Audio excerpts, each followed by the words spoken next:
Accompanied by his military and senior government officials, North Korean leader Kim Jong Un arrived in Russia on Tuesday to meet with President Vladimir Putin, initiating concerns regarding a potential arms deal for the Ukraine conflict. There are growing concerns in the West that Pyongyang plans to provide weapons to Moscow to replenish shells and ammunition that have been heavily depleted during 18 months of fighting in Ukraine.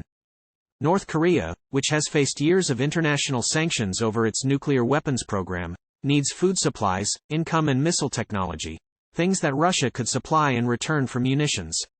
U.S. officials believe Putin is likely to focus on securing more supplies of North Korean arms for the Ukraine conflict. Despite being sanctioned by the UN, Kim has been developing his ballistic missile program rapidly for the past 2 years. He tested dozens of missiles, one of which is an intercontinental ballistic missile, ICBM, that poses an increased nuclear threat to the U.S. as well as concerns about the Ukraine conflict becoming extended. Russian diplomat Dmitry Peskov dismissed U.S. warnings on any arms deal. Russian news agencies quoted him saying, "As you know, while implementing our relations with our neighbors, the interests of our countries are important to us, and not warnings from Washington."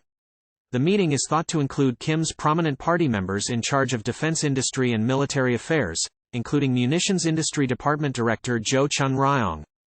Michael Madden, a North Korea leadership expert at Washington-based Stimson Center, said, "The presence of Jo Chun-ryong indicates that North Korea and Russia will conclude some type of agreement for munitions purchases." White House's National Security Council spokesperson, Adrienne Watson, said, "We urge the DPRK, Democratic People's Republic of Korea, to abide by the public commitments that Pyongyang has made to not provide or sell arms to Russia." Last Tuesday, White House National Security Advisor Jake Sullivan warned against Kim giving Putin North Korean arms, saying that North Korea will pay a price if it strikes an arms deal with Russia. The U.S. State Department characterized Putin as desperate regarding the Ukraine conflict and reiterated warnings that an arms agreement could provoke sanctions from the U.S.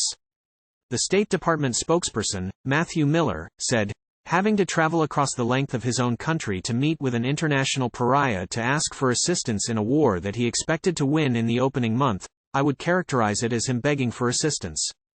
He continued, "I will remind both countries that any transfer of North Korean arms to Russia would be in violation of multiple UN Security Council resolutions."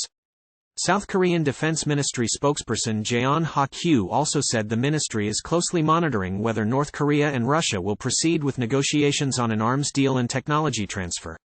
Speaking to CNN before the meeting, Leif Eric Easley, professor of international studies at Iwo Women's University in Seoul, said a one-to-one between Kim and Putin would be a very significant development.